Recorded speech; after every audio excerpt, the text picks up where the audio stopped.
Hello दोस्तों, V and B technical education में आपका स्वागत है। आपने नया यूट्यूब चैनल ओपन किया है। आईटी और डिप्लोमा लेवल के इलेक्ट्रिकल के सभी स्टूडेंट को तैयारी करवाएंगे।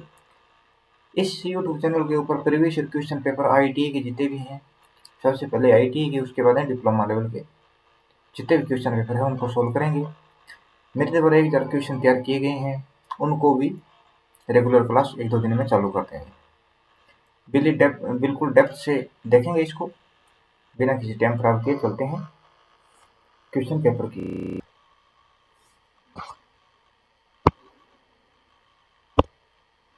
चलते हैं पहले क्वेश्चन की ओर।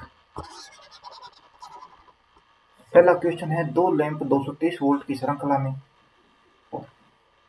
230 वोल्ट और 100 वाट का एक लैंप, दूसरा लैंप 230 वोल्ट 25 वाट से जुड़ा हुआ है, तो निम्न में से कौन सा कथन सही है? तो इसमें 25 वाट वाला लैंप अधिक चमकेगा। क्यों? तो इसका रीजन देखते हैं अपने।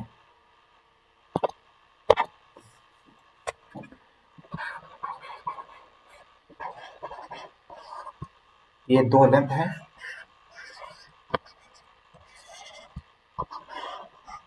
श्रृंखला में जुड़े हुए हैं। ये लैंप है L1 और ये लैंप है L2।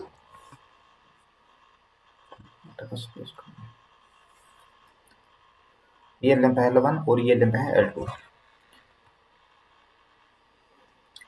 सीरीज सर्किट में है, तो सीरीज सर्किट का टोटल देखते हैं। सबसे पहले सीरीज में अगर दो कोई कंपोनेंट है तो टोटल वोल्टेज क्या होगी? V1 कंपोनेंट के ऊपर वोल्टेज ड्रॉप और V2 कंपोनेंट्स के ऊपर वोल्टेज ड्रॉप के योग के तुल्य अप्लाइड वोल्टेज रहेगी। और धारा क्या रहेगी? I1 is equals to IT is equals to I1 component के अंदर जो धारा होगी वह ही धारा same to same I2 components के अंदर रहेगी, I2। और टोटल रेजिस्टेंस RT की बात करते हैं तो ये सभी कंपोनेंट्स के योग के तुल्य टोटल करंट रहता है सर्किट का। RT is equals to R1 plus R2। Series में अगर दो इंडक्टर जुड़े हुए हैं तो टोटल इंडक्टेंस क्या होगा? LT is equals to L1 plus L2 plus minus 2M। सहयोगी स्वभाव का होगा तो प्लस, असहयोगी स्वभाव का है तो माइनस। और कैपेसिटेंस देखते हैं। सीरीज में अगर दो कैपेसिटर जुड़े हुए हैं, CT is equals to 1/1 1C1 plus 1/1C2 के तुल्य होगा। सीरीज सर्किट के अंदर देख लिया टोटल। अब देखते हैं इसके अंदर।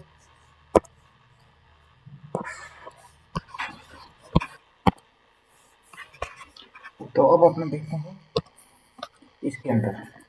सबसे पहले रेजिस्टेंस याद करते हैं। धारा निकालने के लिए R1 is equals to 200 R1 है, रेजिस्टेंस याद करना है तो V²/P। वोल्टेज भी अपने पास और पावर भी है, तो इसीलिए फॉर्मूला यूज करेंगे V²/P। वोल्टेज कितनी है? 230। सेकंड लैंप की है 230 गुणा 230 अपॉन में 100 वाट का। दूसरा लैंप है अपने पास, उसका होगा रेजिस्टेंस 230 गुणा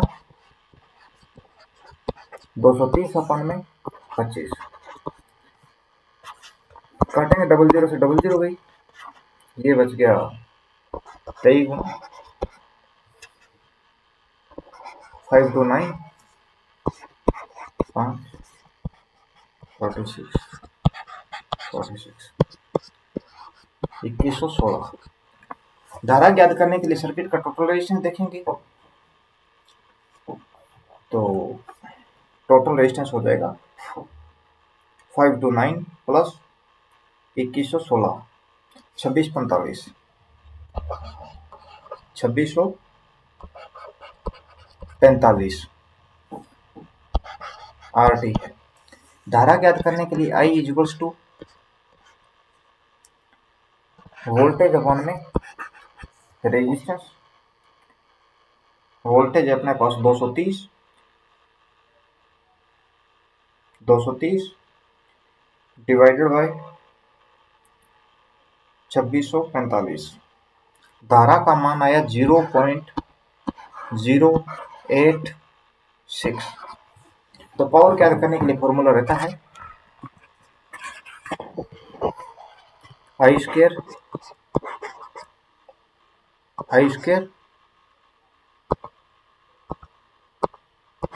आर।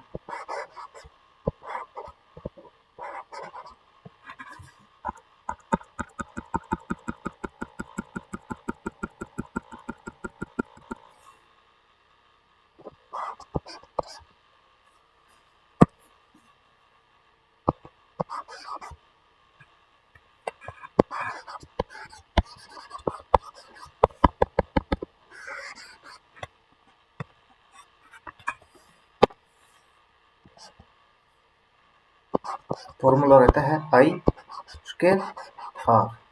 धारा का मान 0 पॉइंट, इसमें देखेंगे पावर P1 लेंथ की और पावर देखेंगे P2 लेंथ की। स्क्वायर करते हैं 0.086 का, 0.086 स्क्वायर गुणा 529। ये कर रहा है टोटल 4 वाट की पावर कंजप्शन और ये लैंप कर रहा है 16 वाट की पावर कंजप्शन। जो लैंप 4 गुणा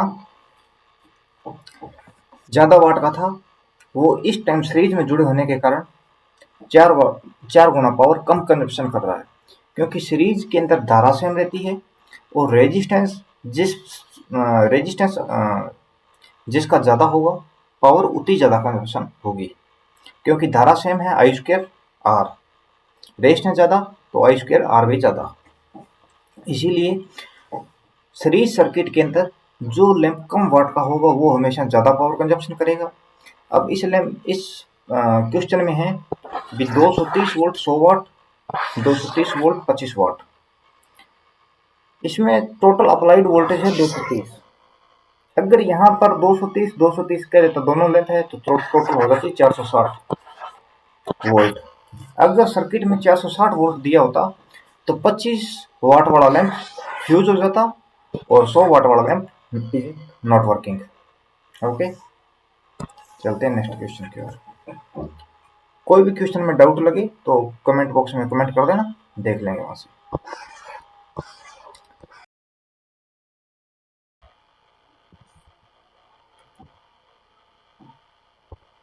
सेकंड क्वेश्चन की ओर चलते हैं। सेकंड क्वेश्चन है डीएल स्टार्टर के साथ 7.5 HP 3 फेज 415 वोल्ट 11.2 एम्पियर हेतु बैकअप फ्यूज की सिफारिश की जाती है, तो बैकअप फ्यूज अपने को किस रेटिंग का चाहिए। तो 1 HP की है अपने पास, 1 HP is equals to British में रहती है 746 वाट 1 HP के तुल्य, मैट्रिक में रहती है 735.5 HP वाट। ओके, अपने ब्रिटिश यूज करते हैं यहाँ पर, ठीक है। तो पावर के लिए फॉर्मूला रहता है power is equals to √3 line voltage line धारा कोस फाई। तो कोस फाई इसमें दिया हुआ नहीं है तो कोस फाई को हटाएंगे, एपरेंट पावर के साथ ही करेंगे कैलकुलेशन। अपने को चाहिए लाइन धारा, I L is equals to power upon में √3 VL लाइन वोल्टेज। पावर कितनी है 7.5 HP गुना 746 अपॉन में √3 गुणा 415 वोल्टेज। करते हैं सोल्यूशन।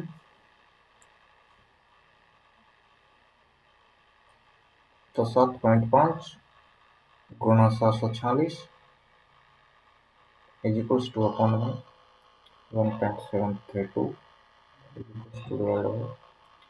415 7.78, इसका आया 7.78 एम्पियर्स का। और बैकअप फ्यूज अपने जो यूज करते हैं वो धारा रेटिंग का 1.5 गुना होता है, तो 7.5 इज इक्वल्स टू गुणा 1.5 अप्रोक्सीमेटली 11.6 एम्पियर के आसपास बन रहा है। तो अपने यूज करेंगे 10 एम्पियर का फ्यूज। ओके, चलते हैं नेक्स्ट क्वेश्चन की ओर।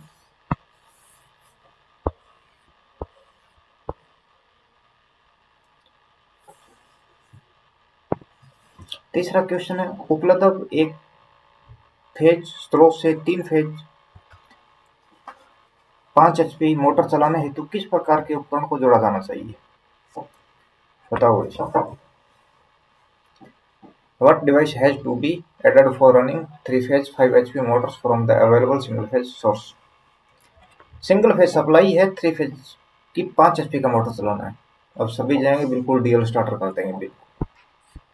तो डीएल स्टार्टर गलत है, इसमें सिंगल फेज से 3 फेज चलाना है। सिंगल फेज को डीसी में करेंगे, डीसी के बाद में उसको इन्वर्टर के द्वारा 5 एचपी के अंदर कन्वर्टर करेंगे। तो इसके लिए ऑप्शन रहेगा inverter and UPS system. Okay, चलते हैं नेक्स्ट क्वेश्चन की ओर।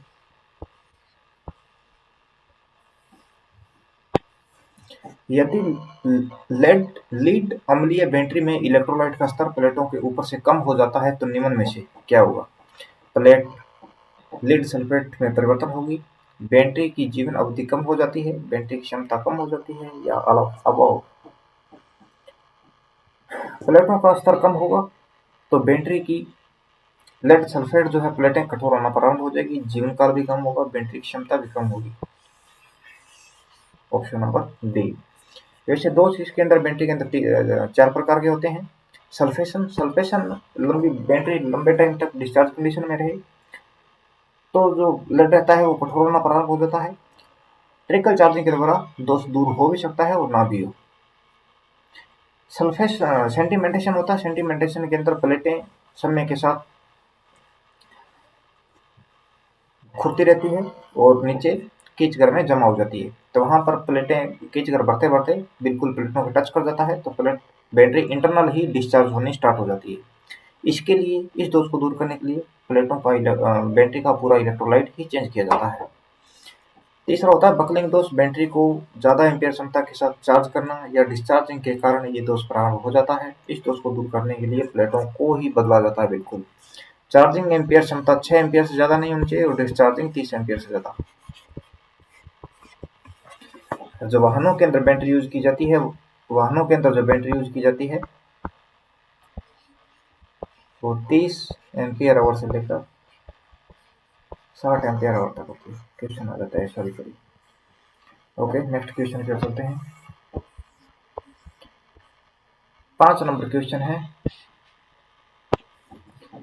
11 केवी अपॉन में 433 volt 5 MVA 50 Ratle step down transformer की प्राइमरी पूर्ण लोड करंट लगभग क्या होगी? अप्रोक्सीमेटली क्या होगी ज्ञात करते हैं। 3 MVA का ट्रांसफार्मर है, 3 MVA। फॉर्मूला अभी बताया ही था, power is equals to √3 VL IL cos pi. तो cos पाई है नहीं तो अपने इसमें कैलकुलेट नेग्लिजिबली मानेंगे, देखेंगे नहीं। और पावर का दूसरा फॉर्मूला है power is equal to 3 VPH IPH। VPH phase voltage और line voltage, phase voltage phase current. अपने पास ये लाइन वोल्टेज है, 3 MVA का है, यानी कि 3 गुणा 10⁻6। इसको केवी में बदलेंगे या जो वोल्टेज केवी में दे रखी है उसको एमवी में बदलेंगे। दोनों कंडीशन में आंसर तो सेम ही आना है। तो इसको केवी में बदलने के लिए 3000 केवी हो जाएगा।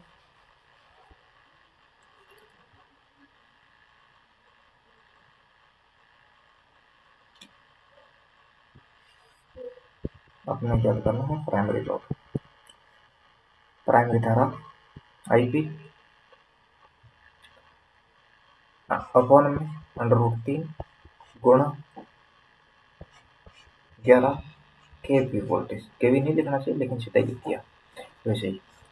चलो करते हैं कैलकुलेट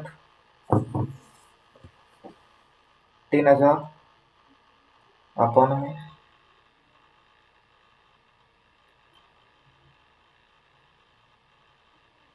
ये आ रहा है 157.4 अप्रोक्सीमेटली हो जाएगा 160 एम्पियर प्राइमरी करंट।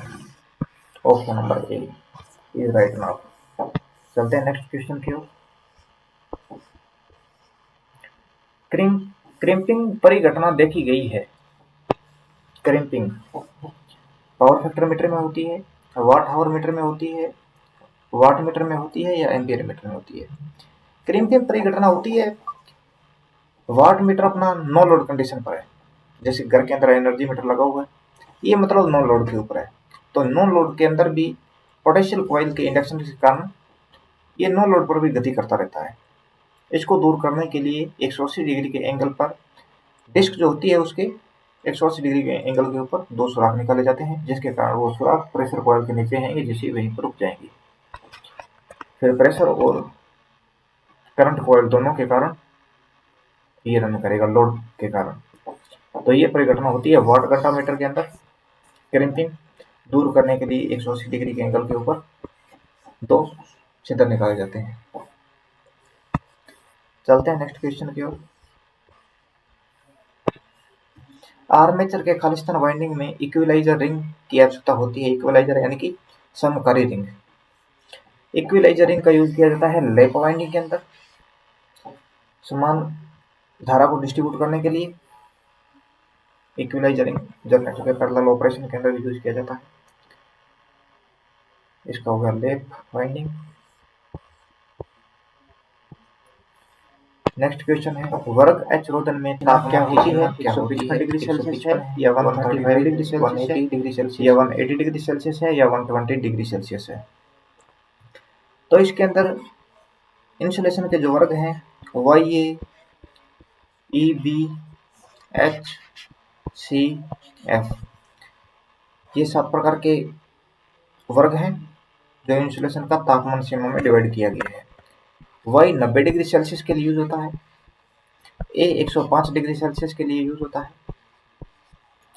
ई 120 डिग्री सेल्सियस के लिए यूज होता है, बी 130 डिग्री सेल्सियस टेम्परेचर तापमान सीमा है, एच 180 डिग्री सेल्सियस के लिए है, सी 225 डिग्री सेल्सियस के लिए है और एफ 155 डिग्री सेल्सियस के लिए। ओके, एच है तो 180 डिग्री सेल्सियस के लिए है। वही जो है लकड़ी कागज कपड़ा है, ए के अंदर लकड़ी कागज कपड़ा जो है तेल में भिगा हुआ हो, ई के अंदर आ गया बेकेलाइट माइका जैसे मटेरियल और बी के अंदर मिश्रण इनका हो आपस में और एफ के अंदर उच्च क्वालिटी के हो और एच और सी कांच वगैरह आ गया, कांच पोर्सलेन। ओके, इस क्वेश्चन का हो गया 180 डिग्री सेल्सियस। चलते हैं नेक्स्ट क्वेश्चन की ओर। By standard wire gauge wire का सामान्य डायमीटर क्या है? कुछ तो याद ही कर लेना इसमें स्टार्टिंग से। ये तो फिक्स्ड पैरामीटर है 0.711। ओके, एक स्टैंडर्ड वायर गेज का होता है SWG का 7.64 mm। याद कर लेना, ये तो क्वेश्चन आते रहते हैं। 2 SWG रहता है तो इसका रहता है पैरामीटर 7.01 mm। 3 SWG का रहता है 6.40 mm। 4 स्टैंडर्ड वायर गेज का रहता है 5.89 mm।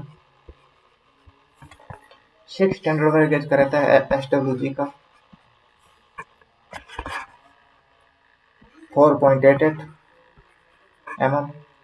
8 स्टैंडर्ड वायर गेज का रहता है 4.06। 10 स्टैंडर्ड वायर गेज का रहता है 3.25। इतने तो कम से कम याद कर ही लेना, आते रहते हैं। अब 6 और 8 के बीच में कोई आएगा, 7 आ गया जैसे, तो पता लग जाएगा अपने कौन सा है। चलते हैं नेक्स्ट क्वेश्चन की ओर। इसका है 7.711।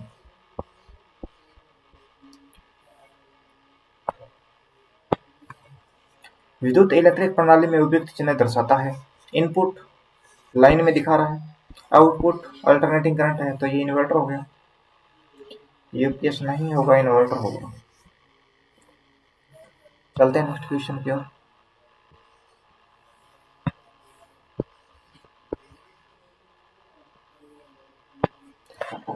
सदिश ग्रुप DY11 ट्रांसफार्मर विपरीत दिशा सदिश घूर्णन में LV हाई वोल्टेज का फेज शिफ्ट कौन होगा?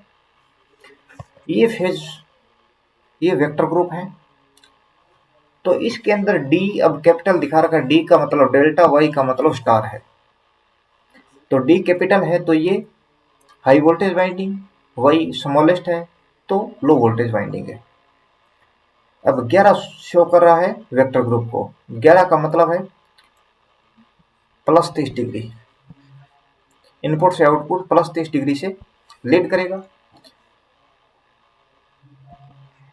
DY1 होता तो इसका मतलब -30 डिग्री, और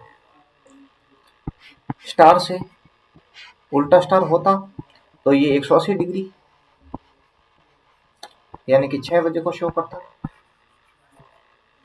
डेल्टा से विपरीत उल्टा डेल्टा या इनवर्स डेल्टा ऐसे होता तो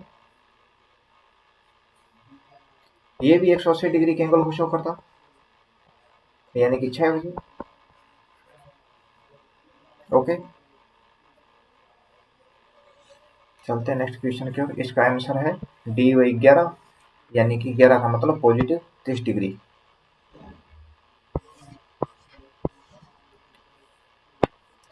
ग्यारह केवी अपॉन में 433 वोल्ट के करे गए ट्रांसफार्मर में न्यूनतम BDV क्या होगा? तो ये होगा, ऑयल का टेम्परेचर ही पूछ रहा है, 30 केवी से अधिक होगा।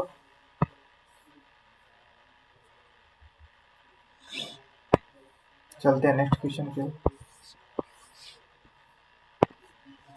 11 केवी अपॉन में 433 वोल्ट वितरक ट्रांसफार्मर में 10/5 एम्पियर सिटी की प्राथमिक से जुड़ा हुआ है। यदि द्वितीयक का मूल्य 5 एम्पियर है तो डिस्ट्रीब्यूशन ट्रांसफार्मर का केवीए लोड क्या है? केवी लोड ज्ञात करने के लिए power is equals to √3 VL IL। अब प्राइमरी के अंदर अपने को 11 केवी की प्राइमरी वाइंडिंग और 433 वोल्ट की सेकेंडरी वाइंडिंग। प्राइमरी के अंदर पूछ रहा है सेकेंडरी का मूल्य है 5 एम्पियर। 5 एम्पियर तो इसका लोड हो गया 100 एम्पियर प्राइमरी का। 1.732 √3 की वैल्यू है। टोटल वोल्टेज 11 केवी,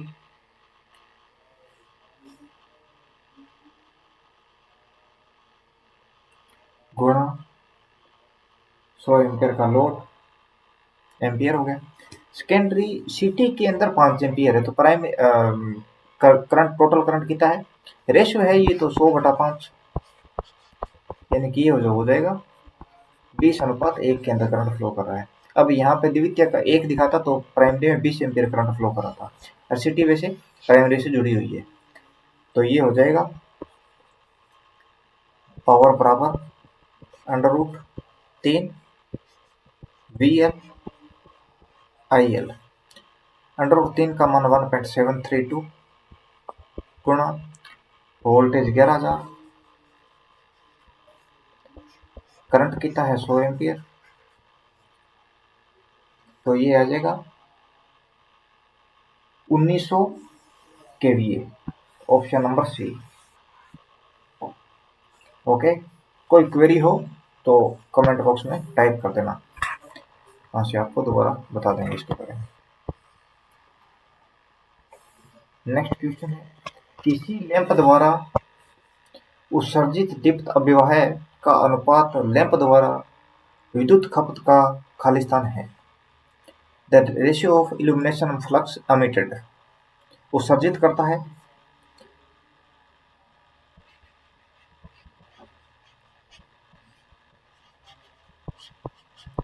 लैंप द्वारा उत्सर्जित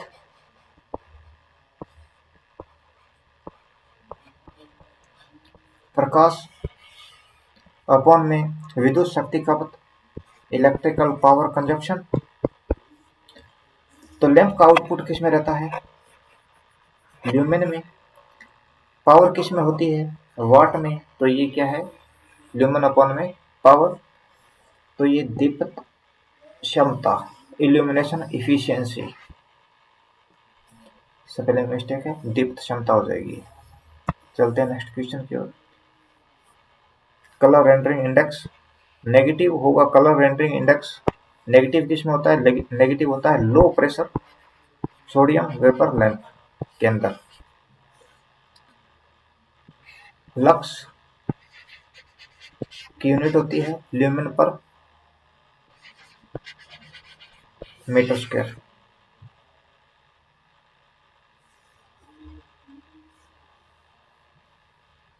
चलते हैं नेक्स्ट क्वेश्चन की ओर।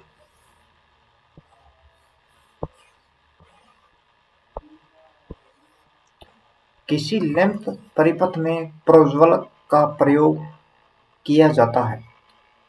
इन which lamp circuit igniter is use. Igniter का यूज क्यों किया जाता है? किस में किया जाता है? तो ये किया जाता है मेटल हैलाइड लैंप के अंदर।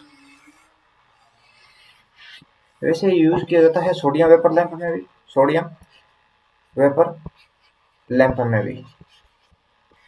इग्नाइटर की मिनिमम सोडियम वेपर के अंदर वोल्टेज है 5 वोल्ट और मैक्सिमम वोल्टेज है 3000 वोल्टेज। सोडियम वेपर लैंप का स्टार्टिंग प्रकाश रहता है गुलाबी 5 से 7 मिनट के लिए, और बाद में रहता है पीला प्रकाश। पीले प्रकाश की कोहरे में वेतन क्षमता ज्यादा रहती है, इसीलिए जहां पर ओस का मौसम रहता है उन स्थानों पर यूज किया जाता है। चलते हैं नेक्स्ट क्वेश्चन की ओर।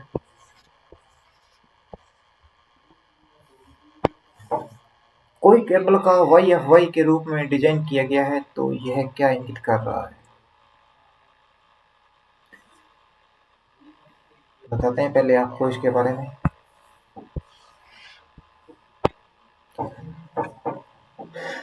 एल्यूमिनियम के लिए यूज करते हैं ए। पीवीसी के लिए कोड यूज करते हैं Y। क्रॉस लिंक्ड पॉलीएथिलीन के लिए यूज करते हैं 2X। सीधा स्टील आर्मरिंग है, सीधा कह दिया स्टील आर्मरिंग, तो उसके लिए यूज करते हैं W। डबल स्टील आर्मरिंग है तो यूज करते हैं W। Steel strip armouring use की गई है तो उसके लिए यूज करेंगे F। Double steel stripping use की गई है तो डबल F हो जाएगा। ओके, अब इसके बारे में देखते हैं।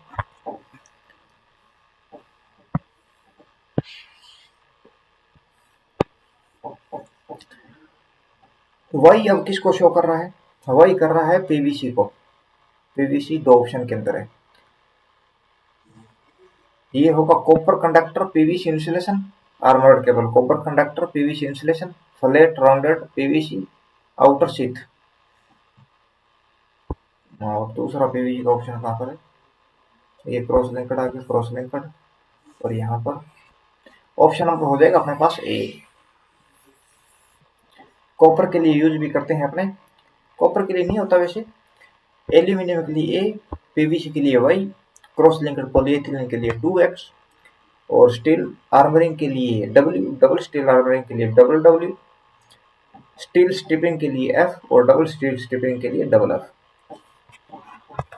अंडरग्राउंड केबल्स जो मैन्युफैक्चरिंग होती है उन्हीं की एक कंस्ट्रक्शन के बारे में है कोड।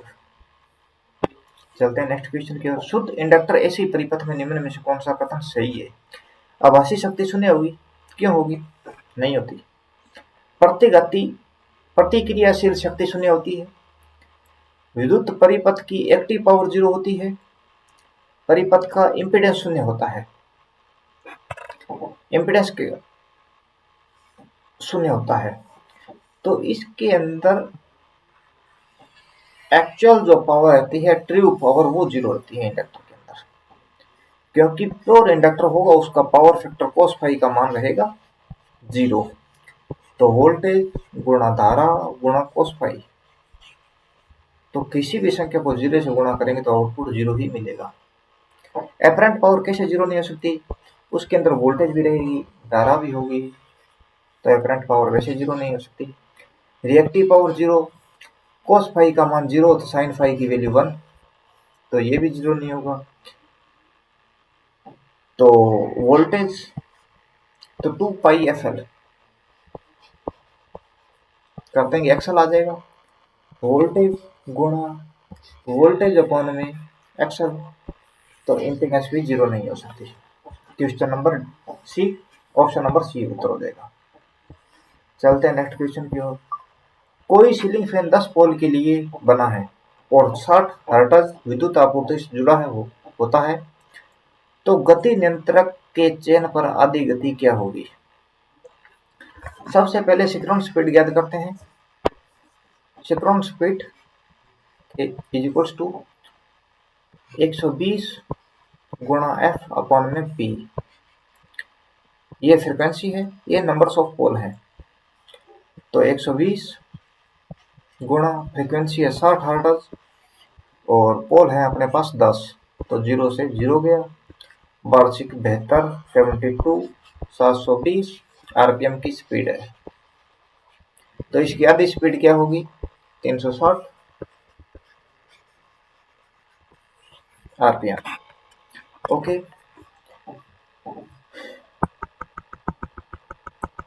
इसके हिसाब से क्वेश्चन का उत्तर होगा अपने ए। स्लिप इसके अंदर ज्ञात करना चाहते हैं, तो सिंक्रोनस गति माइनस रोटर गति अपॉन में सिंक्रोनस गति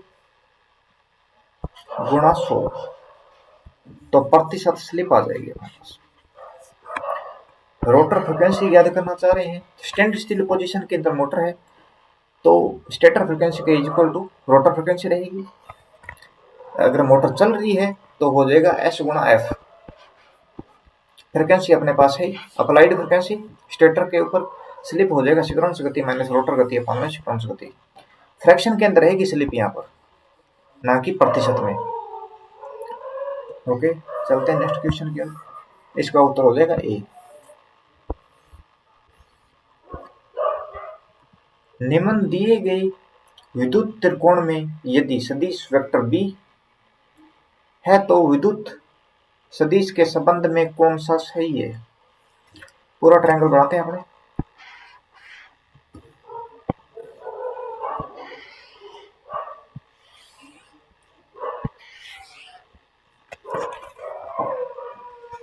ये है एपरेंट पावर,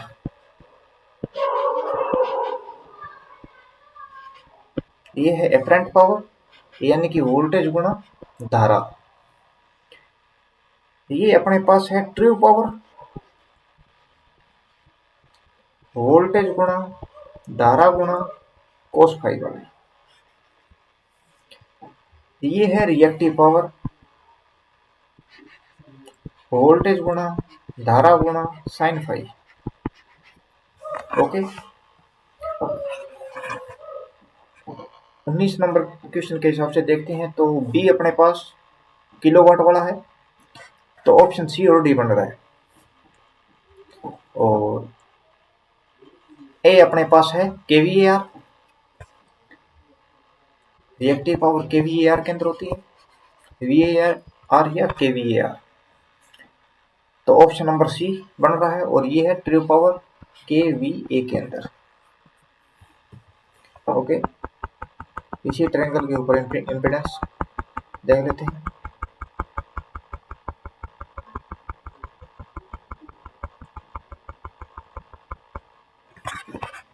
ये इम्पीडेंस है ट्रायंगल के अंदर, ये रेजिस्टेंस और ये रिएक्टेंस एक्स। इम्पीडेंस रहता है अंडर रूट, ये कभी पूरा चैप्टर ही कराएंगे ऐसी थ्योरी। इम्पीडेंस बराबर आर स्क्वायर अपॉन में आर स्क्वायर प्लस ब्रैकेट में एक्सएल माइनस एक्स सी का स्क्वायर्स। रेजिस्टेंस रहता है under root Z squares minus X squares, और रिएक्टेंस रहता है under root impedance squares minus R square. Okay,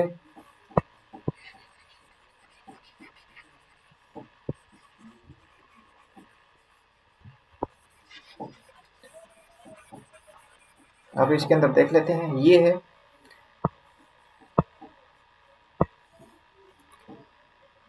triangle के अंदर इस कर्ण को मानते हैं एडमिटेंस, ये है कंडक्टेंस और ये है सस्पेंटेंस। ओके,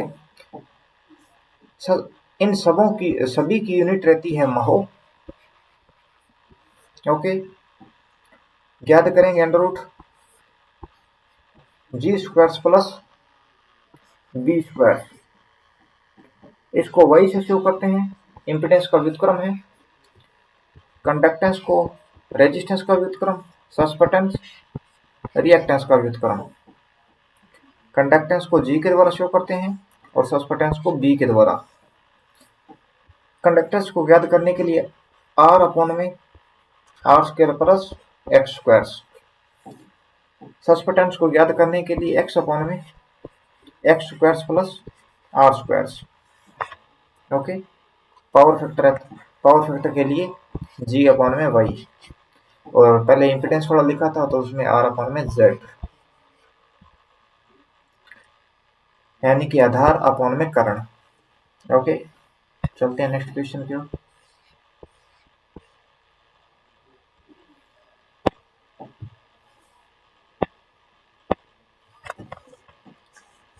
बाईस point 5 kilowatt 415 volt 3 phase single phase capacitor induction motor star delta starter हेतु एम्पियर में ओवरलोड के लिए अधिकतम ORR की सेटिंग रेंज क्या होगी। देखते हैं, 22.5 किलोवाट है यानी कि 22,500 वाट। पावर के लिए पहले फॉर्मूला बताया था, पावर बराबर अंडर रूट 3 VL IL कोस पाई। तो कोस पाई अपने पास नहीं है तो कोस पाई को नहीं लेंगे। तो 22.5 22,500 अपॉन में अंडर रूट 3 गुणा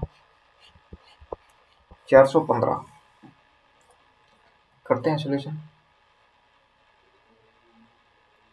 22,500 अपॉन में 1.732 अंडर रूट 3 की वैल्यू है गुणा 415, 31.30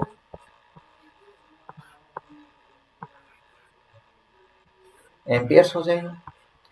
3 फेज है, प्रत्येक फेज के लिए अलग अलग फ्यूज रहेगा, तो 31.3 अपॉन में 3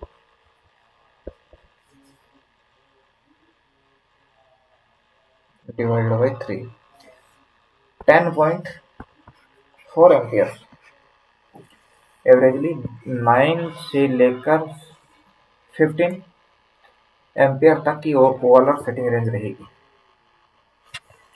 आज के दिन में दोस्तों इतना ही क्वेश्चन पेपर हल करेंगे।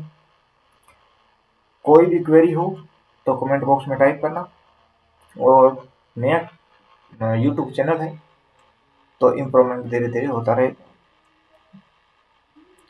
चैनल को लाइक शेयर सब्सक्राइब कर देना। मिलते हैं नेक्स्ट लेक्चर की ओर। Okay, thank you, take care.